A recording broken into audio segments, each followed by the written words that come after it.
Okay, guys, let's talk about The Promised Neverland Season 2, Episode 5. Now, here's the thing. Before this review, let me just say this. I understand that last week's episode was a big dropout. I understand that last week's episode was a big disappointment for all Promised Neverland fans like myself. And looking back on last week's episode, it was so everything was out of order. Everything was out of place. And people wanted to see where this goes in the form of the plot and the storyline behind all of it. I mean, we're not following the manga route. They're following the anime route. Mind you, this is not just a review of The Promised Neverland. This is The Promised Neverland Season 2 Anime Edition. Meaning we're going by the anime route. So I understand people's frustration, like I said. There's the manga readers, they're the anime watchers. You got the manga readers who knows exactly what's going on in The Promised Neverland. You got the anime watchers who watch The Promised Neverland but never read the manga. And I got people who watched The Promised Neverland and never read the manga. But that's okay. That's okay. I'm not forcing them to watch it. I'm not saying you guys should force them as well. And we understand as mangas readers, we know what's happening, and we would expect that. We thought that we wanted to see more of it, but that's, they're going by the anime route. So I'm not saying, how do I put this? Is it wrong for them to do that? Is it wrong to do that? I guess so. But if they want to make the episode more genuine and more, go about that anime route for people who haven't read it, then that's fine. Not forcing you, but hey, who am I to judge? But The Promised Neverland, it came out on Hulu, which I didn't know it was aired on Hulu at this point. So now I know at exactly 1 p.m., it airs 1 p.m. Eastern Time, 10 a.m. Pacific Time. So if you're in the Pacific Standard Time, you can watch it at 10 a.m. If you're on the East Side like myself, it aired at 1. So now I know I can watch it on Hulu rather than just any anime route. Rather than just any anime website. So without further ado, here's the review of The Promised Neverland Season 2, Episode 5. 5, 4, 3, 2, 1. Let's go. Okay, so as we all know, The Promised Neverland the last episode led us with a downfall with the demons and these humans and Emma and the others running. And we thought to ourselves, what can they do to bounce back?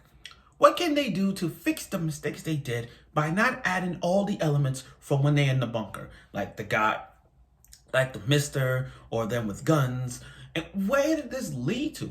What arc are we going to get to? Are we going to skip 150? Are we going to get to chapter 155 of The Promised Neverland? Where does it take us? Episode 5 takes us right into a time skip. Not a huge time skip.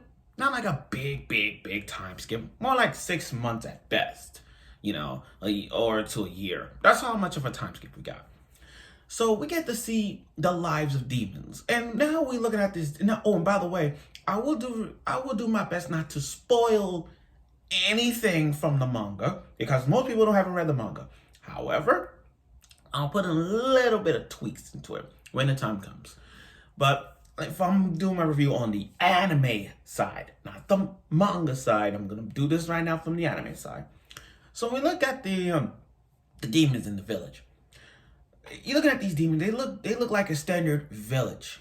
They look like a standard village where you got these demons cooking other things, and it's creepy enough to see them with carrying body parts of children, human feet, human legs, human arms, and it's so creepy to see that. I don't even know if it's comfortable to watch for most people, but they live in these demons are living in a human society or whatnot, and you got these little demon kids, and they have families. So now we're asking ourselves this: should we be the ones to say there are nice demons after all? Sure, they eat the humans, but as us watching this, we ask ourselves, are they humans? Are they human-like? So we're like, oh, there's some demons we can't kill because they look so nice, and some demons don't even eat human flesh. Still, they don't. Some do, some don't. And so we see how the development of Emma and the others are. They're going through village, through village, looking for food as they can. After they ran away from the shelter, from the bunker, where they had all that food now, and with a limited source of food now, they're in a temple. They're in a temple right now. That is short miles from the village. And the way how and it's funny how I'm looking at how Emma and the others look like. They change. They look so good with it. Like Emma, she got that orange. She should got that orange hair, but it's that little ponytail on the side that makes her like a straight development. And Ray and everybody else looks the same to me. It's just that everyone got older. The only big development I kind of see was Ella's hair change. That was all I see. Now that Emma is kind of like being that she's the leader and all, it's hard for her to even like everything had she had a plan for them, finding shelter, saving Phil and all that. But now that in the temple with a limited supply of food, it was hard for her to even get her confidence. Like, all this for nothing. I let them escape, and what did we get? Crap. That's that. But leave it to Ray to give her the confidence once again to boost her confidence up. And these children, props for the side characters. You gotta give props to the side characters. I mean, after running away from demons and humans and training outside into the forest, you gotta love the development that these side characters have. Especially those two boys, the best friends. I call them the best friends. Those two boys are just like, it's like, how like you got Emma, Ray, and the others, but then you got Phil and those two side characters as well. That's what these are. They might play an important role, and they kind of did, and I'm gonna get to that. So you got these demons. You got these regular demons who saw their little sister about to die. And the thing is, I love the artwork and the graphics beyond these demons. I love the artwork. The animation of the demons and the way how they look and how they formed, it's so good. It is so good. It really is. Really is good. I'm a little hesitating, but still, it looks good to me. So they had to get food and everything. They want real food. Not like going in the forest and get fish on the time. They need real food. So you got Emma. You got Emma, Ray, Gilda. I forgot that tall guy. God damn it, I forgot his name. But he's not really that important at times. But you got my point. And then these two boys wants to go in the village as well. And they made masks of them. But these two boys caused so much trouble. I said before they even went out there, I'm like, no, don't do that. Why would you go out there and just... Why would you do that? But they went out anyway. So they went out to the village with them. They got distracted by a second. All they did was just look at the body parts that this little demon girl was carrying. She was just carrying arms, a container full of arms, and bump into a demon. I'm like, oh, you freaking idiot. Oh, you're dumb. You're both dumb. You're both dumb. And then once they open it, boom, here comes the fish. I mean, once they look at the fish, they're like, I smell humans. I'm like, oh, here we go. Now, before I even get to that, I'm gonna go back a bit. I'm juggling right now. Let me go back a bit. With that demon in the temple scene where he's just offering them apples to the priestess, Emma walked into the demon and gave her apples. Gave them, because he's so blind, like he can't. He's so old, and I understand, respect your elders. His apples, basket of apples, dropping his cane drop. Emma quietly got there, but then Gilda said, Emma! So that kind of like woke in them, kind of like know the name automatically. But anyway, when Emma gave them the apples, he looks nice. But the thing about him is that he knew, he could smell that's a human. From that scene, he knew that was a human. Just because he was blind doesn't mean he could smell. So when he's like, he knew that's Emma. He knew that's a human. He's like, Emma, that's a nice name. I'm like, oh, so this is one of those nice demons route we're going by? Yeah. And the question, demons are families too. That's the thing. But do we still trust them? Yes or no? That's the trick. for all of us. Are these demons nice or not? That's the trick. Okay, now back to this. So as they're being chased by these two demons, thanks to those two boys' faults from bumping into them, so Emma and Ray distracting them. As they were distracting them, the way the rooftop scene, they were running like Naruto. I know this is Naruto, this is my show, it's my religion, but the way how Emma and Ray was running on the roof, avoiding the demons, from that rooftop scene, I'm like, this is totally Naruto. This was totally Naruto. They jumping on rooftop after rooftop and running on rooftop. Like, this is Naruto in a nutshell. And I love that scene. I really do.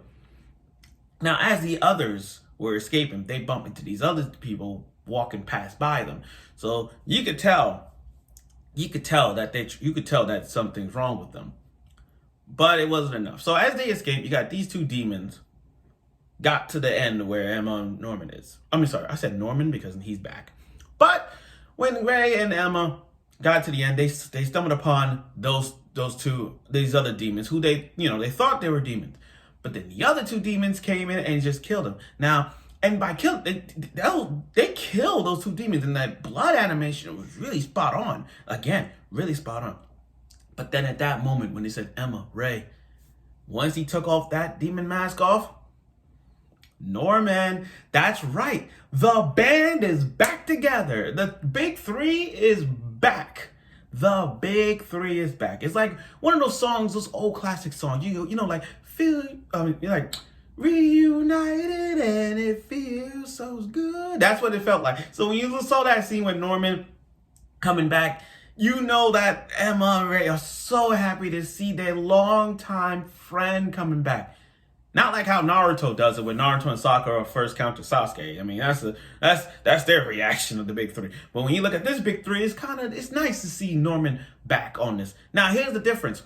What's funny about this is that Norman looks the same height as Emma and Ray's height. You know what I mean? Like the Norman we know in the manga, he's way tall. Like the Norman in the manga is way taller. But in this one, like I said, because of the anime route, it's still perfect. Like they still keep the balance with this anime route, with them getting reunited about the same height as each other. Sorry, but that's how it is. But like I said, this was a nice episode, with a nice ending with Norman reuniting, with Emma and Ray. So the band is back together. It's really nice. So now the big question is, where would this episode lead to? Is this episode going to jump forth back into another arc? Is the reunited going to shift another arc into another arc? Like put two arcs together and form into one? How will they do that? Is the plan for Rescue Phil and the others still going to be intact? Questions and answers will be revealed. And I think next week's episode, we're probably going to get a Norman episode. In other words, we're probably going to get a Norman episode as to what happened when he left in season 1. So again, like always, let's just see how that works out. Let's just see. But like I said, this was a nice episode. I understand this was disappointing for all manga readers out there, but you guys got to give the anime plot here, the anime edition, a very good start so far. I mean, like, you guys wanted to know what they were. You gotta understand, like, what they did last week was disappointing, and you want to ask what they had to do for this one. They kind of did, and they made us feel better by having Norman reunited with the other two. So props for them bringing back the big three, and props for all. So thank you for watching this episode. I look forward for next week's episode of The Promised Neverland, which aired on Hulu at 1 p.m. So I look forward to that, and I hope you will.